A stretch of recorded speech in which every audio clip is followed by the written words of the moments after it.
and welcome to Something Witchy, a Sabrina the Teenage Witch rewatch podcast. I am Laura Cotter. And I'm Skye Orchard. Welcome back again for another episode. I think I already said that. Sorry, I'm a little not on top of it today. All right, so first, before we get into the question, the week that this episode aired, Sabrina also appeared in a quote-unquote crossover on Clueless, the TV show, which I thought was funny because in that show is Alyssa Donovan, who's going to become Morgan on Sabrina, Donald Faison, who's already been on Sabrina and is going to come back as Dashiell, and then Dave Lasher, who will join as Josh. So I watched the episode. It's season 1, episode 18 or 17, Mr. Right with a W. Sabrina's not in it and does not interact with any of those people that she will then later go on to interact with on Sabrina. She's in like the last 5 seconds of the tag. And what it is, if you don't want to watch it, although it is free up on YouTube. I watched it for free on YouTube. She's walking on campus with Cher because the whole episode's about a new boy that comes to school and how Cher was trying to get with him. So she's walking next to Cher and Cher's like, you've been here since September? How come I don't remember you? And Sabrina says something like, oh, what do you think I did? Just snapped my fingers and I appeared? And then Cher turns away from her and Sabrina snaps her fingers and disappears. And Cher looks back and is like, where did she go? And that was it. And I don't understand what that was supposed to add to Clueless. I don't understand. I don't know if it was like as a promotion. I don't know if Clueless, I think Sabrina was towards the end of the night. So I don't know if that was like a, hey, if you like Clueless, stay around to see more of this girl that you saw for 3 seconds. I don't know. But yeah, that's the thing that happened. Wow. Having never seen that show or the movie, I got really excited when you said Cher originally because I was like, they got the singer? No. And then I realized the things. So we do need to watch Clueless, the movie, though, for sure. I feel like you're missing out on a lot of pop culture by not. You need to watch I Say before Donald Faison comes on, because this Donald Faison is pre-Scrubs Donald Faison. And this was like, Clueless was his big thing. We'll watch it before the Dashiell episodes. I only watched this. I was going to watch this twice, once on Hulu and once on the DVDs, because I got the DVDs in the mail.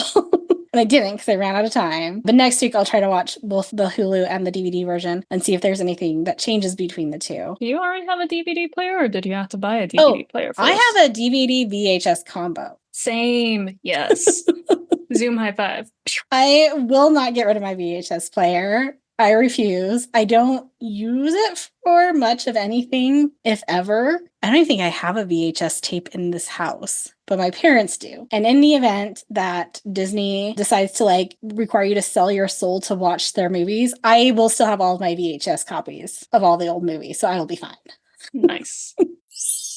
I don't know, this episode didn't lend itself to an easy question prompt. The only one I could really, Oh, I have one. Oh, okay, you do yours, because mine weren't very good, so you do yours. Gloves or mittens, and there's a correct answer. Oh, it depends. It depends.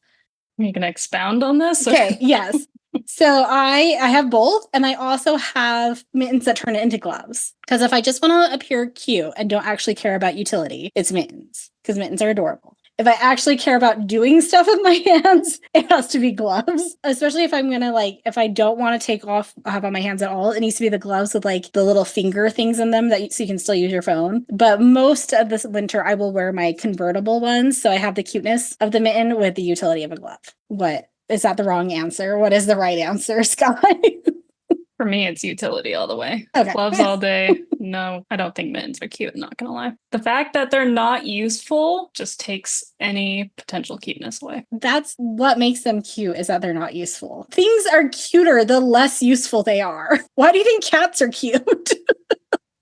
Are your cats useful, Skye? Part-time lifeguards, my mental therapists. Yeah, that's about it for them. The least useful, but the most fun is a police or a muff. Those are just ridiculous. No, those are amazing. I had one as a child because I was in ballet and our dances, like our Christmas dance required us to like dance with a little muff and we'd like flip it on different hands. And I used that thing for like 3 more winters after. I loved it. Completely useless.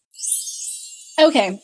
Let's get into this episode. So our episode title is Mars Attracts. Our descriptions for this week. Description number 1. Sabrina hates to leave Harvey for a trip to Mars, but the skiing coach she meets there soon has her forgetting to phone home. The alternative description is a winter vacation to Mars and a cute ski instructor tests Sabrina's feelings for Harvey. On par, same thing. I think I like the Hulu ones a little bit better. I think in this case, I'm assuming TV Guide was the first description there. Yeah. I think I liked it for the ET pun at the end. The phone home. Yeah, that was clever. It originally aired February 7th, 1997.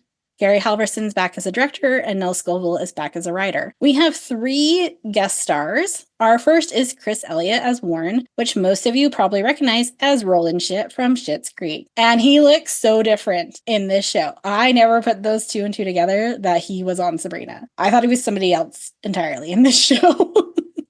To be fair, Schitt's Creek is 30 years post Sabrina. So the man is going to look a little different. 30 years? 20 years. No, 30. No, 20 years. I don't know what year it is. I don't know. I was freaking out for a second. This is the future. Welcome to 2027. It's close enough. It's almost 30 years. I don't like that. No, it ended a while ago, so never mind. It's 20 years. He was also on How I Met Your Mother, Eagleheart, Everybody Loves Raymond, and he was in the movie Groundhog Day, which is a movie I've never seen.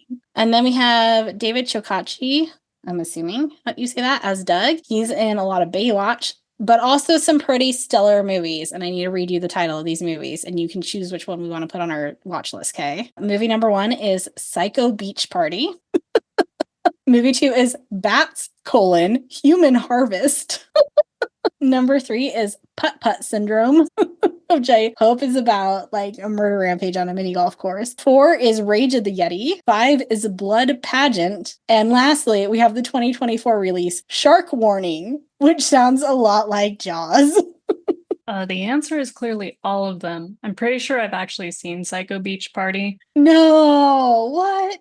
It's great, if it's the one I'm remembering. I am looking at Google right now. Great as in it's great, or great as in it's so bad it's great? Well, listen to this Rotten Tomatoes description, and you'll see why I watched it. Okay. Psycho Beach Party is a manic party mix of 50s psychological thrillers, 60s beach movies, and 70s slasher films. Oh, okay. Yeah. No, that actually sounds amazing. My vote actually, I think, is for Bats, Human Harvest, because that suggests that there are other movies in the Bats franchise, and I think we need to watch all of them. Here for that. We also have Sandra Spriggs at the very beginning of the episode for like 2 seconds as Mrs. Hecht. She was in Days of Our Lives, Fresh Prince of Bel-Air, and Martin, as well as like a handful of other appearances. What are your overall thoughts on this episode? I liked it. I think I liked the Warren subplot the most, and we barely got any of it. That was my favorite part. Watching this as an adult, I have some feelings about the Sabrina plot that I didn't have as a kid. Ooh. When I was 16, I went on my own family vacation that I was very bummed that I had to leave my boyfriend for. And I wasted a trip to Disneyland, basically like trying to call him on payphones and with like phone cards, and then a cruise that was miserable and paying way too much in internet usage so I could email him. For a man, that was not worth it. But also like, we'll get into it, my feelings on the Sabrina plotline. I still think it's cute. I think it's adorable. It's very sweet and innocent and fluffy. I just have some thoughts on it that I didn't have back then. The Hilda plotline was my absolute favorite. I think that was hilarious. I think we could have seen more of Salem's party. Oh, yeah. Why did we only get like 2 brief glimpses into Salem? I want an episode on Salem's party is what I want. Why was Zelda even in this episode? That poor woman. She had nothing to do but ski down slopes in montages. Yeah. Let's start with our cold open then. Sabrina and her aunts are eating dinner. She finished off all of her lima beans, but Zelda is suspicious. Did Sabrina magically make them disappear?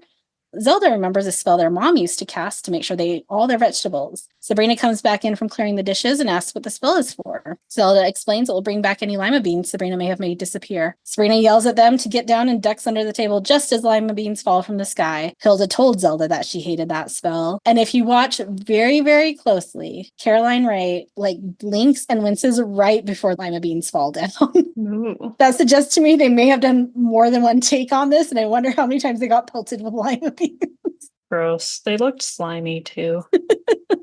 Are lima beans the vegetable you would make disappear? That should have been my question for the start of this. What vegetable would you make disappear? It's been a long time since I had a lima bean. I thought they were white and not these weird puke green color that fell from the sky. No, they're definitely green. Well, maybe it is lima beans. Oh, I think you're thinking, okay, there are definitely...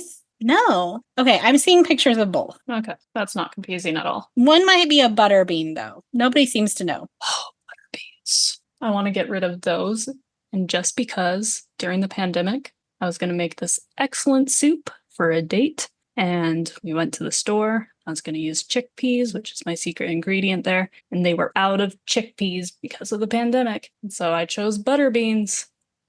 Wasn't as magical. To answer our question, lima beans cover a whole range of colors along the beige and pale green spectrum. Yeah, those that fell from the sky were not pale green. Maybe they look different when they're cooked. Maybe they're darker when they're cooked. Maybe. I don't know. I don't care for peas. Yeah, I'm not a pea person. I'll eat them if they're in something, but I'm not going to seek them out. It's fun to like shell the peas, but I'm not going to just eat them while I shell them. I will eat edamame though. Oh, yeah. And I'll eat snow peas and sugar snap peas. Those I like, which is weird that I don't like regular peas. Because like they're the same thing, right? Just out of a shell or in a shell, but they're not. They taste different. I don't know.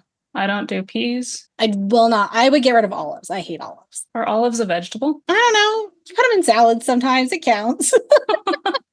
So chicken is a vegetable now? Ham is a vegetable? Is a butter bean a vegetable? Well, I don't know. You asked me about butter beans. Butter bean is a legume. And peas are a grain if we're going to get picky. None of these vegetables don't actually exist, which is a true fact. It's a culinary term, not a scientific term. Really? So yes, olives are a vegetable then. I guess. I'll send you my Instagram reel video about why vegetables don't exist later. Please educate me here. Our outfit intro is a wild-looking motorcycle outfit with a lot of leather, including a hat. This outfit, I was like, all right, that's a choice. Sabrina says, I'm going to go ride my pig. I mean hog. Wow. Not my favorite of the outfit intros. Do you have any favorites, though? Or is it just we're always just commenting and be like, wow, that was another choice? I liked the Clueless one. That one was fun. The mermaid one would have been better. Something we don't like about the mermaid one, I can't remember what it was now, that would have been better. There are some that are more fun than others. The leather motorcycle outfit, it's just not it for me. That's valid. In our next scene, the three witches are outside looking through a telescope. They're looking at Mars, and Zelda points out Olympus Mons. It's the best skiing on Mars. That's where they're going for their winter vacation. It's so pretty, and the sky is pink, but there are no Martians. So Zelda does say it's the largest mountain in the universe. But the actual Olympus Mons is a shield volcano. It's technically still active, so skiing is probably a little questionable. Further watching after I made these notes, we do get a little, they justify it. Also, where is this ice? Where's the snow on Mars? Just saying. It's well hidden. If you told me there was ice on Pluto that maybe we just hadn't discovered yet, sure. Mars, we have been all over that thing, and the Mars rover was, or the Mars probe at least, was there at the time, so I think we would have known if there was snow. That's true. They're witches, maybe they're hiding it from the mortals. We see a new history teacher, and she's teaching them about French monarchs, asking which Louis succeeded Louis the 14th. Which Louis is it, Skye? I'm gonna say Louis the 15th. Very good. No one can come up with an answer, and the teacher gives up, telling them to just keep quiet since their minds are on winter break. And this is where I got confused, because we already had the Christmas episode. And I was like, wait a second, we already had our winter break. Is there an additional winter break for kids on the East Coast? So I looked up the Boston Public Schools calendar for the year. Yes, they get a week-long break in February, but then they don't get out of school until like June 23rd. Weird. I know. I'm wondering if it's like, so like we have fall break for like hunting and harvest. I wonder if their winter break is because they all go skiing and go do winter sports during that time. But also, why don't we get a winter break? We have mountains. We have skiing. I have to remember if I had a fall break actually in high school. The schools like 20 miles south had a full week off for potato harvest. I don't know if we got a week off when they did. Well, I know some of our rural school districts get a longer break. All of the schools in Utah at least get like the long weekend, like a few days. And then everybody goes to Disneyland during it. Harvey turns around and asks Sabrina what she's doing for winter break. She's going skiing with her aunts up north. Harvey was hoping she'd be here with him. She doesn't want to go on this vacation, though. She doesn't even know how to ski. And Harvey tries to hype it up for her, saying she can take lessons and she'll have a blast. He'll see her in 5 days? 6. They say their goodbyes and shake hands. Oh, gosh. And then she dramatically sighs and slumps against the locker. Meanwhile, last episode, they were actively, like, wrapping his arm around her. Just DTR already, please, for our sanity. So this is where I was also confused, because I was like, wait, when did we say they're in a relationship? We have seen Harvey ask her out on one date at the end of the Magic Jewel episode. We didn't even actually see them go on a date. We have not seen them go on like a one-on-one date. Like they're either hanging out at the slicery or hanging out with Jenny or going to see the Violet Femmes with a bunch of people. Like there's not actually we haven't seen an actual date with Harvey and Sabrina. So they're not in a relationship. There's nothing here. But there's nothing to feel bad about. Well, last episode, it made it seem like maybe they had secretly gone on a date or DTR'd or whatever. You don't hide and that we from just the didn't audience. know. Yeah, we weren't sure. But now it's like we've regressed 6 weeks back. Yeah. I'm just confused. This is where like it's starting to break down for me versus when I was a child and younger. And I just thought that they had been dating since day one. Like, oh yeah, they're in a relationship. That's how relationships work. You go out on one date and then you're just together. Back home, Sabrina is whining to Zelda and Hilda about having to go on vacation. Hilda doesn't understand. She was so excited last night. But that was before Harvey asked her if she wanted to do stuff. Zelda is unmoved. Sabrina offers to stay home with Salem, but this is Salem's vacation from the family. Zelda tells Sabrina it's not up for discussion and she has to go. Sabrina pouts and says she won't have any fun. Hilda tries to comfort her. It's not like she'll never see Harvey again. The doorbell rings and Hilda opens the door, revealing Harvey. Here he is now. Don't you love when things like that happen in real life? Harvey's timing is perfect. The ants were just about to take naps.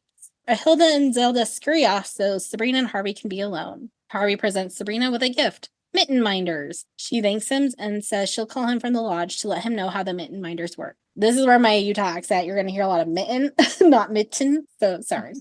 We get a couple of awkward okays with Salem even chiming in, which causes Sabrina to usher Harvey out. They say another awkward goodbye and shake hands again. Sabrina comes back in and glares at Salem. He apologizes for getting caught up in the moment. The aunts call for Sabrina to hurry up as they wait by the linen closet. She comes out with her snow gear and notices her aunts don't have anything with them. They point out that they have their fingers. Zelda and Hilda give Salem last-minute instructions. They tell him not to eat all his food in one day and not to throw any parties. Salem wishes them farewell as they go through their linen closet. Once gone, he wonders why he didn't think of throwing a party, which he absolutely, like, Salem would have. 100%. Also, we see this cat being able to answer a phone. Do we not think he can open a can or make some food? I don't think he can open a can because remember, like, way back in the first episode, he gets really excited by the sound of the can opener. Okay. So I don't think he can open wet food. He can maybe open dry food bag or at least gnaw his way through it like Mabel's done with hers. I feel like this cat knows how to make a sandwich. Can answer the phone. He knows how to order a pizza. That's true. This is pre-internet, but this is during the time where you can call and order a pizza and get it delivered. In fact, I'm pretty sure there's an episode where he does just that. Nice. Hilda, Zelda, and Sabrina arrive on Mars in what appears to be a hotel made of ice. Hilda points out the volcano in the middle of the lobby. Zelda is off to the slopes while Hilda plops down on the couch, zapping herself magazines, catalogs, and War and Peace. And I'm wondering if we should add that to the book club list. I've never read it. I have tried to read it about 6 times. I got about halfway through Anna Karenina, so I don't think I could get through a War and Peace. Yeah, if you couldn't finish Anna Karenina, you're not going to want to do War and Peace. I mean, I still have my bookmarks in Anna Karenina. I know where I left off, so I could pick it up and finish it. I have a copy of Android Karenina. So do you can I. borrow if you want. Which I have also not read because my plan was to read Anna Karenina first and then read Android Karenina. And since I never finished Anna, I didn't read Android. Maybe Android will get you into it more, though. I liked Hilda's. She doesn't ski, she lodges. Just one of those bougie people. Which, same. I hate heights, will not ski, will not do it. I did it once in 5th grade and I cried. Oh dear. Were you wearing mittens so you couldn't ski properly? I was like on the bunny hill. It was like a field trip for school where they're like, we're going to enrich the kids' lives and take them skiing. And I like went down the hill once and I was like, no. And I just sat at the bottom of the hill for the rest of it. Oh. When I tell people that I'm from Utah and they're like, oh, you ski? And I'm like, no, I don't. When I was in Georgia for those couple of years, I got that comment a lot. I'm not allowed to ski anymore. I figured that was going to be one of my intro questions was asking your favorite winter sports. And then I was thinking about them and I was wondering what winter sports you are allowed to do. Really? My neurosurgeon just said skiing post-back surgery. And I'm assuming snowboarding. Oh, F snowboarders. I will never get on a snowboard. Not every time, but most of the time I went skiing. A snowboarder would hit me in the back because they are not controlled and risk my life. I am already accident prone. one time I hear that dreaded sound coming down the mountain, like, please don't hit me. It hits me, and it was a riderless snowboard. I did like a triple flip because someone lost their freaking board down the mountain. So yeah, I feel strongly about snowboarding versus skiing. You're snowboarders. This is Skye's opinion and Skye's opinion alone. This does not reflect the opinions of this podcast. Don't write us hate mail. Also, hobby horse girls, we're still sorry. Yep. So sorry. I like winter hiking. Yeah, okay. I mean, it's not really a winter sport if you can also do it in the summer. I mean, you have to wear your special grips on your hiking boots and like snowshoeing? Snowshoeing's a winter sport. I haven't tried snowshoeing, but I've got my little spikes, my yak tracks. Well, and that's winter sports with Laura and Skye. Moving on. Sabrina wonders when the family part of family vacation begins. They're all going to meet for dinner, but in the meantime, she can hang out with people her age. Sabrina just wants to call Harvey, but she can't. Mars is in a time zone so far ahead of Earth that it's still yesterday there. If she calls him, his head will explode. She goes to her room instead. We get a montage of Zelda skiing and Hilda reading magazines. Zelda comes back from skiing to a bedraggled-looking Hilda still on the couch. Hilda is exhausted and asks Zelda to read her War and Peace. Zelda would, though. If anyone's going to enjoy reading War and Peace, especially out loud, it is Zelda. For sure. The next morning, Zelda is planning on going skiing again while Hilda is planning on taking it easy and takes her place back on the lobby couch. Sabrina joins them. She slept fine. The only problem is she woke up on Mars. Watching Sabrina makes me feel for my parents and how bratty I must have been on that vacation. I didn't want to go. But I did get Cinderella to sign my copy of The Chosen. Is that the one up behind Potok? I think it's The Chosen. Yeah. Mm-hmm. I got Cinderella to sign my copy of that because I had to read it for my honors English class. So I was going to say, that's an interesting combo right there. That's also why I didn't enjoy the cruise because I had to be reading the entire time and I got seasick. Zelda tries to cheer her up. She got Sabrina a ski lesson. Sabrina already has plans. She's going to analyze her answers in her journal until 9, then call Harvey. Which I was like, oh, that's not bad, thinking she meant like 9 in the morning and realizing later she meant 9 p.m. So she goes to wait by the phones. I like that Hilda's taking it easy is to not read magazines anymore because that was so strenuous yesterday. Oh, yeah. Just like stare into space. Yeah.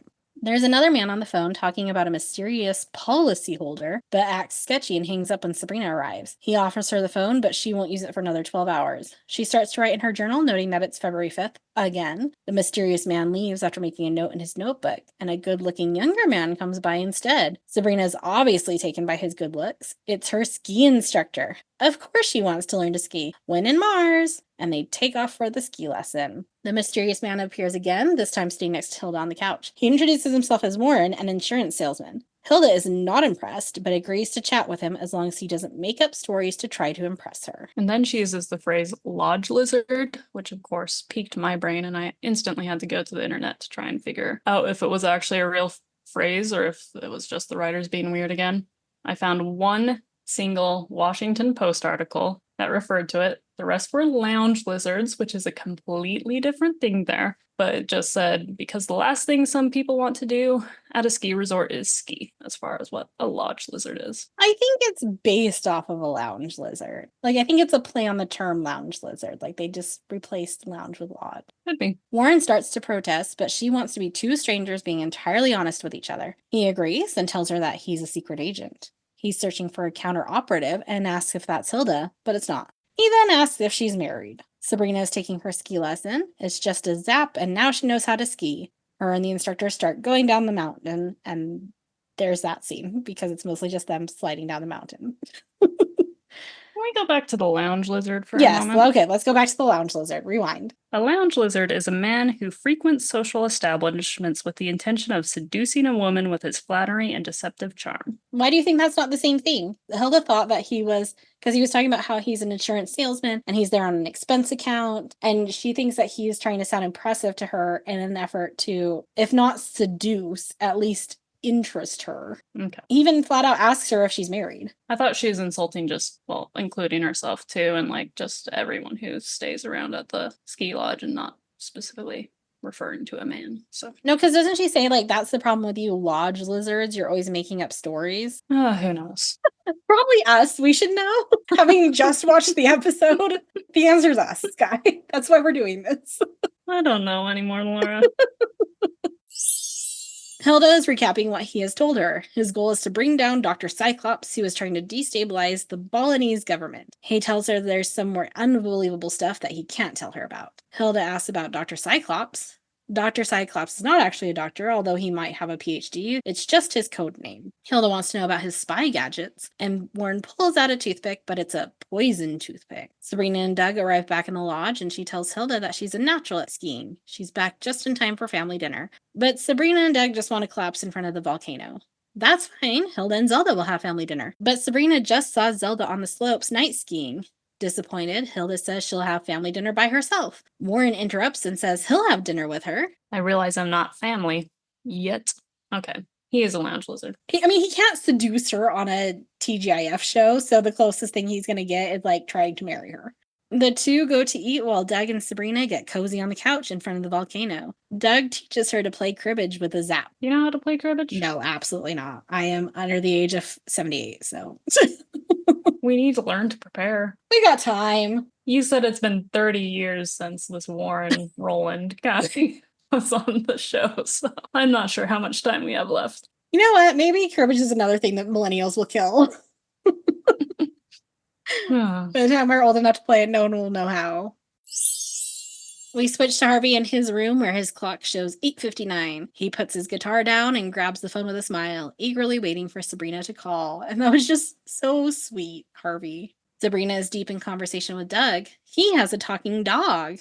The dog, however, sounds different than Sabrina's talking cat. Suddenly, the lobby turns into a disco and Sabrina and Doug start dancing. Back in Harvey's room, the clock slowly changes to 9:08, then 9:29 as he paces around and commands the phone to ring. Then 10:05, 10:45, 11:08, still nothing. Frustrated, Harvey dials the phone. Salem is throwing a party in Sabrina's room with cats, which are just... I think I had a stuffed cat that looked like those cats that are supposedly jumping around, and the music is blasting. And then he says someone has to make a science diet run, which I want to know, is that like the chip equivalent of cat ragers? Surely he's not considering that like fancy good food to provide. In the 90s, science diet was fancy because I remember we had to put my cat on it and it was expensive and you could only buy it at the vet. Okay. I think we have evolved since then. But back then, I think science diet was considered expensive and fancy. This also doesn't seem the kind of party to bring out the fancy. No, for sure would have asked for like the Whiskey's cat treats or something.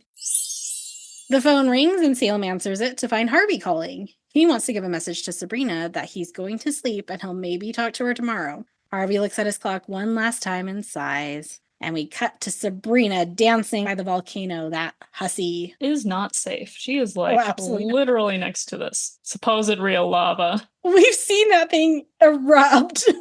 Maybe it's like Old Faithful and they know like what time it'll go off. So they're like, oh yeah, you're fine to dance there for 2 minutes. I don't know. At least they included a volcano in the lodge to show that it's a volcano on Mars. So a sore Sabrina joins Hilda in the lobby the next morning. There's a message for her to call Salem. A hungover-looking Salem answers the phone in Sabrina's trashed bedroom and tells Sabrina the message from Harvey. So when I saw the flash of the cat rager party, I thought they had gotten like better cat props in the background. And then this really woke me up to everything where you see like the obvious children's stuffed animals, not even trying to make them look like a real cat, just scattered across this room, supposedly sleeping. There were some real cats in the first scene. Okay. I saw at least one real cat eating on the like little bench at the bottom of Sabrina's bed. There was this white cat I had in like the 5th or 6th grade when Ty moved away from Beanie Babies and they started like expanding their market and they created like larger stuffed animals. And it was like a white long haired cat. And I swear one of the cats flying in the air was that exact same cat that I had. Just loop the cat rager scene over and over again to make a full Sabrina episode. That will be our marketing post for this week. Salem tells her the message. Sabrina's mortified. She forgot. She immediately hangs up on Salem and calls Harvey to apologize. He tells her not to worry. It wasn't like he was waiting by the phone. Doug comes up to Sabrina and Harvey can hear him over the phone. He's excited to hear she's taking lessons. Harvey's just the best. He hears another man. He doesn't care. He doesn't get jealous. He's like, oh, that's cool. You're taking ski lessons. I'm so happy for you. Once again, golden retriever. Harvey is maybe too good for Sabrina at this point, I think. Minus the Magic Joel episode where he was so unaware of anything to do with her. Like, that was just a little blip in the radar. He's so chill. Men, try to be more like Harvey. Sabrina hangs up the phone, clearly feeling guilty, as she should.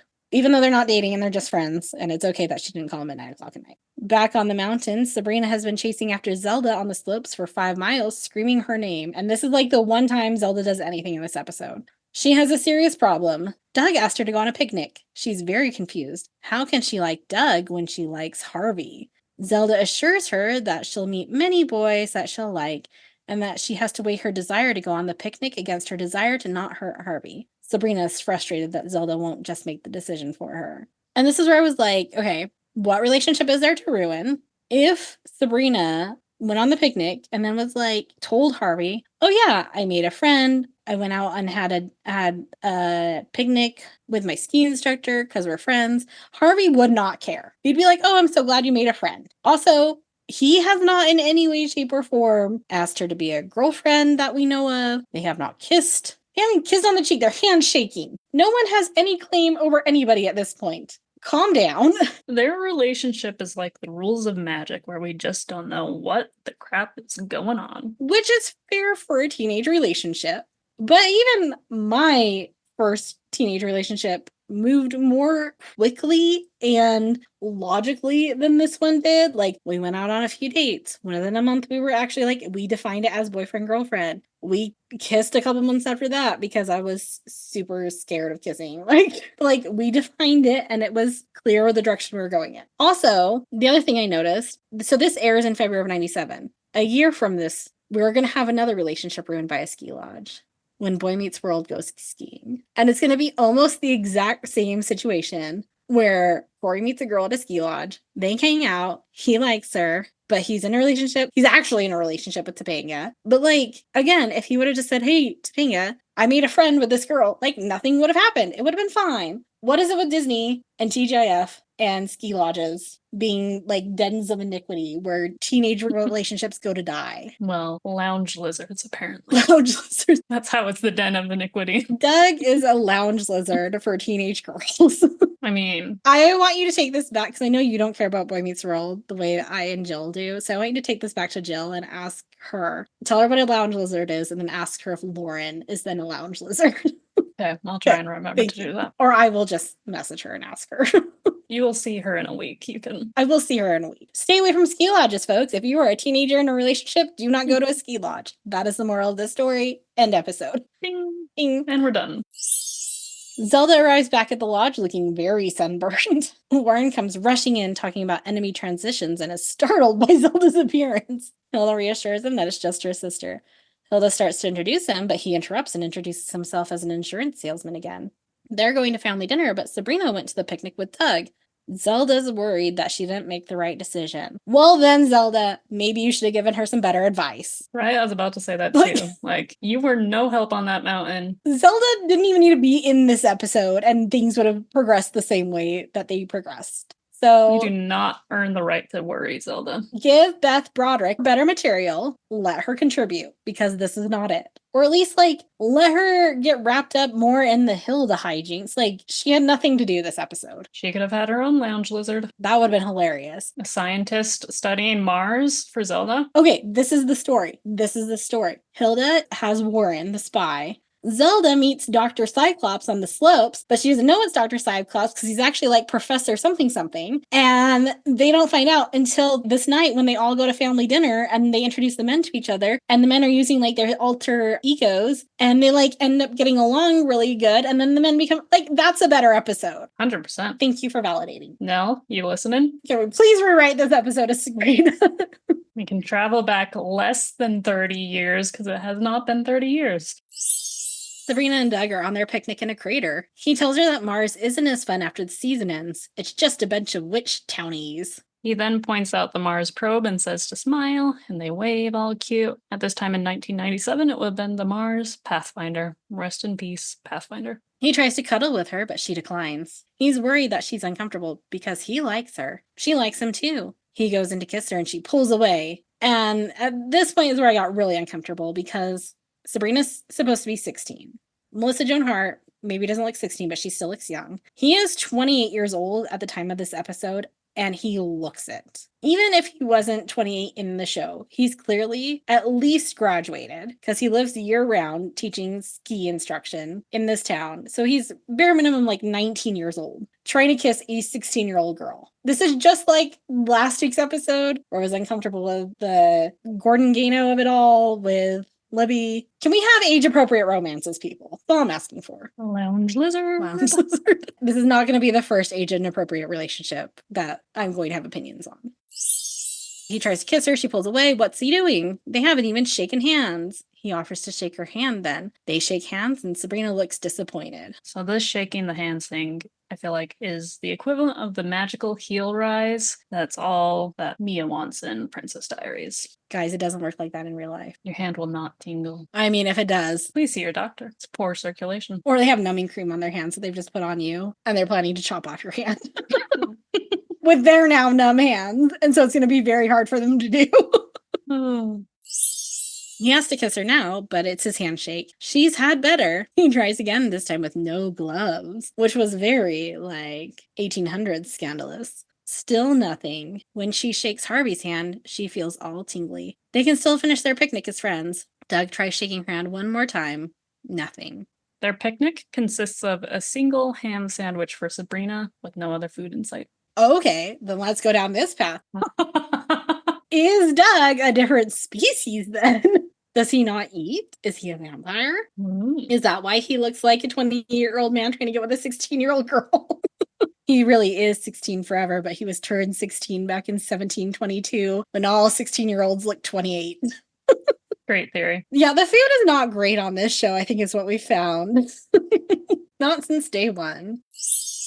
Serena's talking to Harvey on the phone while playing with her mitten minders. It's time to go home. Hilda can't find Warren anywhere. He said he would be there. Zelda mocks his claim to be a spy. Maybe he got captured. Hilda at least found him entertaining. And see, this is where it would have been funny if Zelda had her Dr. Cyclops man that she didn't know was Dr. Cyclops and was making fun of Hilda. And then Warren comes running in and then Dr. Cyclops and they're both in their actual outfits now. Anyway, Warren comes running in explaining that he was ordered to abort his mission, but he needs to say goodbye. He asks Hilda for her phone number, accidentally giving her his laser pen first. He promises to call her, but then we hear a noise and Warren is trapped in a tractor beam. He is teleported away, promising to call her if they don't remove his brain. Hilda is shocked that he told the truth. Zelda knows that he'll call if he ever escapes. Except Hilda gave him a fake phone number. The special effects of this tractor beam were very funny because it shortened him down so much. He sort of looked like an Oompa Loompa and trapped in this tractor beam. It was a choice. Better or worse special effects than the Oompa Loompas in the Wonka movies? Oh. I think my brain has shut that out. I know all the girls now love Timothée Chalamet. There's something about him that I think that just irks me and I can't figure out what it is. Oh, the new Wonka The movie. new one. The Hugh Grant. Mm-hmm, the Hugh Grant special effect as a Oompa Loompa. I haven't watched the new movie, but I do love Hugh Grant. Okay, watch the new movie. But he was scary in previews, so... Yeah, I don't know. You watch it and you tell me what special effects are better. This Sabrina tractor beam or that Hugh Grant as an Oompa Loompa. Okay. I have a feeling I know what the answer is. I'll definitely remember to do this. You'll definitely get an answer. I'm sure we've asked multiple times to follow up on things. Listeners, if there's something we have not followed up on that you would actually like us to follow up on, please email us at somethingwitchypod@gmail.com. We'll try. No promises. Maybe we'll have an end of season, hear all the things we promised we'd do, catch-up session. Maybe, but probably not. Salem is trying to get the last of the party cats out of Sabrina's destroyed bedroom, but he's not fast enough. Sabrina is furious at the state of her bedroom, but the doorbell rings. Saved by Harvey. Salem cries, moaning about his head aching. Harvey shows Sabrina his new shirt and socks and wants to go to the slicery, but Sabrina says they need to talk. And what she's about to tell him does not require this serious of a voice. They sit on the stairs, and Sabrina tells him that she met someone, but going out with him made her realize that she likes Harvey better. Okay, let's go to the slicery. This is almost exactly the Boy Meets World storyline, except for no magic and not on Mars. Don't tell somebody that you like, I went out with somebody, and it made me realize that I like you better than them. That's just, why? No, don't do that. Don't do that. Shouldn't it be like a compliment in a way? It is, but it's not. It's a little like, oh, you weren't sure of how much you actually liked me until you realized somebody else was trash? I tell my parents every time I hear horror stories of other parents, I appreciate them more. That doesn't mean I'm going to go get adopted by some trash parents first and then come back to them and be like, oh no, you're actually really good parents and I love you more now. Like, isn't teen dating though the time to like make these mistakes? I didn't date as teen, but I'm assuming it's yes. where you do the most F-ups and just yes. figure out how to actually be a person in a relationship. So my advice to the teenagers, if you are listening, if we have any teenagers listening, don't say this to somebody you're going out with. If you find somebody that you're like, oh, I kind of have a crush on them, and then you like go hang out with them for a couple of hours and you're like, oh no, they're garbage, I actually like my other crush better. Don't tell your first crush that you like them better because the second crush was garbage. Just don't tell them. It's fine. They don't need to know. They don't need to know. Harvey also has something to say, and Harvey makes my point for me too. He says, if she's ever away and meets someone amazing, but decides she likes Harvey better, don't tell him. Yes, thank you. They shake hands on it, and Sabrina gives a wow. She apparently gets tingles from the handshake. I'm very angry about this storyline. I can tell. I'm getting angrier talking about it. It was okay watching it. I'm just getting more angry talking about it. Back to the better part of this episode. Warren is on an operating table surrounded by surgeons in white. They have the wrong guy. He's an insurance salesman. He pulls out a pen and papers to start giving them quotes, which was really clever. But it's his laser pen. He zaps all of them. In your eye, Dr. Cyclops. I really like how they phoned in this end tag. Like, Warren's just in his full ski lodge outfit, like, didn't even bother to give him at least a hospital gown costume, so I really believe that this surgeon with a bone saw is gonna have an easy time chopping things off through all those layers. If you're gonna kill the guy, you don't need to worry about keeping his sweater intact. Yes, but it's easier to chop without those layers. Maybe that's part of the fun. Maybe they like it to be a little bit harder, have to work for it a little bit. Maybe they get paid by the hour, Skye. If you are a surgeon for Dr. Cyclops, let us know. Let us know your hourly or salary. Oh, all right. Any last thoughts? I don't even know. Besides me investing way too much of my own background into this episode, I'm doing a rewatch of Boy Meets World, and I get to their lounge lodge episode. I'm going to see if there's any writers who are the same on that one, because this episode's so closely related to it. Also, this is a Sabrina the Teenage Witch podcast. However, it's part of TGIF, so I'm allowed to talk about other TGIF shows, like I talked about Clueless earlier. I mean, it's our podcast. We can really talk about anything. See all our random tangents that have nothing really to do with us. In case people feel like they're baited and switched in the TGIF realm, which later we'll discover is all part of the same universe, so it all matters anyway. Our next episode, Skye, I hope you can guess what this one is about. It's season 1, episode 17, First Kiss. Gross.